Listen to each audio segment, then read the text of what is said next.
A lot of people would just take a look at this huge mess that's laying in front of me and just think, wow, that's just garbage. Trash tech that no one's ever really going to use again. But to me, a lot of this is very sentimental. In fact, I just kind of want to blow through this really quick because one of the things I've enjoyed for years is hacking embedded devices and internet appliances and thin clients and things of the such. What I have in front of me is just a small collection of what I've amassed over some time, and I want to go through some of the quick projects I've done and some of their specs. And it's the first time I've actually had to print out, what to say. So let's start right here. This interesting guy. This is the Virgin Web Player based off of a 200 megahertz Media GXM processor. See now, I thought it was a Transmeta Crusoe or something like that, but it has 64 megabytes of onboard RAM with an SODIMM slot. Now, what I find really interesting about this guy, besides the fact that he's old. Now, this guy came out in early 2000 by Virgin Mobile, which was a cellular provider. And what people were doing were they were buying these things based off of the service plan and just using the data, and the hell with this thing. They were just getting the service plan. So this thing has a BIOS option ROM socketed with an M Systems disk on chip. We'll get into a little bit more about that later. But if you notice coming out the side here, I just got a typical IDE cable. Well, if you're interested in finding out what's inside of this guy, we could do a little bit more on him in another video. So right here is the 3Com Audrey. Now this one's a 200 megahertz Geode GX1 processor with 16 megs of flash, 32 megs of RAM, and oh yeah, the neat thing about this guy and this guy, they run the QNX or QNX operating system, one of the first real-time operating systems, and believe it or not, I've seen them in a lot of ATM machines up until recently. Now, moving over along, you can tell I definitely had my claws into this guy. This is the Gateway Connected Touchpad. Basically, America Online and Gateway decided to have this horrible, horrible device. It typically runs a 400 megahertz Transmeta CPU. As you can see, it's got a standard mini PCI slot, so I've swapped that out for Wi-Fi, up the RAM, install an IDE header slot, we got compact flash, do a little bit of BIOS mod, and this thing basically becomes a standard 400 megahertz piece of crap PC. And you're probably saying, Fox, what good is this, or any of this? Well, at the time, these were all coming out in the early 2000s when, a new computer still cost you $3,000. A new laptop still cost you $1,500.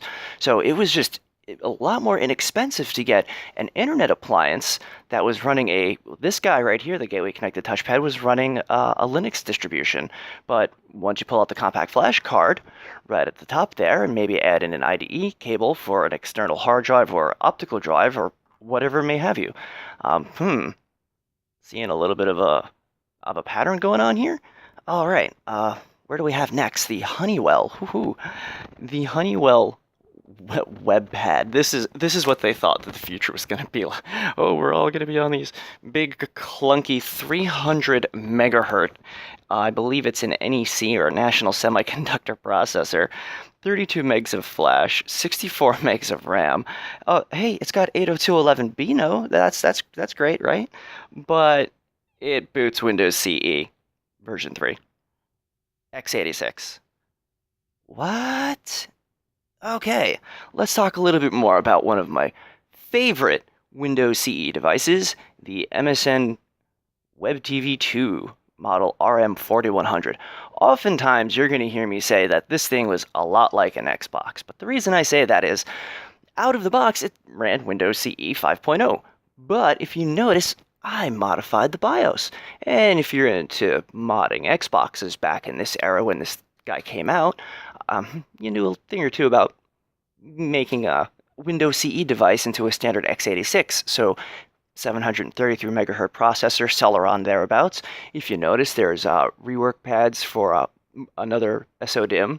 We've got IDE header, power, reinstalled VGA, you can reinstall the PCI bus. I mean, I went so balls deep into this guy, I've actually got the developer schematics. Yikes. Okay, wow, so much shit, right? So we got these guys here. These are the WebDT tablets. Now, there's three models, but they come in so many different flavors. Now, this is where things are going to get kind of weird because they come with different processors and different flash ROM modules. Now, if you notice here, it's got this weird modification. I call this a dingleberry mod. This guy right here is a WebDT 366.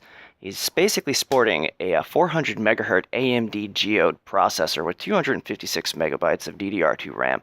And on the other side of this guy, right here, there's a disk on chip module, right? And it was only 512 megs. And at the time, what we wanted to do with these tablets was, well, as you can tell with the A, B, and G band Wi-Fi card, that we wanted to scan Wi-Fi and whatnot. But with 512 megabytes, we just couldn't get our entire operating system to fit on here. So I fitted this with a 44-pin IDE cable, just like I did with the web player. You can see it hanging out over the side there, as well as the gateway connected touchpad. I just call these dingleberry mods. That's just because the drive's hanging off the back of it like a dingleberry. But this guy right here, like I said, is about 400 megahertz, and they have a special half-height disk on module, so I can't just go out and get a standard one. And I can't just put in a standard size laptop IDE cable because this has to be half-height. I did find native connectors so I can up them to like 2 gigs, 4 gigs, and whatnot. And they do come as 2 and 4 gig, even up to 16 gig variants.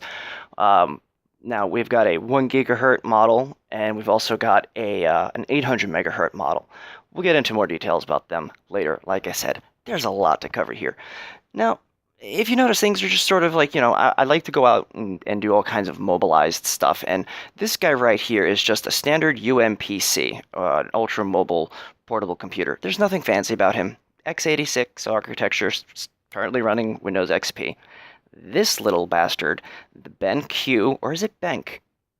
Benk? Those weird Chinese names. The S6, I had to get this thing imported. Basically running an Atom processor, I believe 1.2 gigahertz with 512 megs of RAM, DDR2, I believe. We've gone balls deep into the BIOS of this son of a bitch. And then going over to the O2 joggler. Oh, wait a minute. Sexy internals. Ooh. Has a really interesting 800 by 600 high resolution display. I think it's a 1.66 Atom, 1.66 gigahertz Atom main board, but unfortunately, the cooling system in here is such junk that you really can't push this thing. And it natively was running Linux out of the box, and we've gone as far as installing Windows 7 onto this guy. The dreaded Skype video phone. The Asus SV1T. Okay, let's just get something straight. Whoever designed this is a moron, okay? Right in front of this faceplate, right behind the Asus logo, is a 128 megabyte flash ROM that is basically a USB thumb drive, which is why you see a USB cable sticking out of this. So I can change the contents of that drive. It basically boots the whole machine into a custom Linux environment that is so bare bones and stripped that they even disable keyboard support.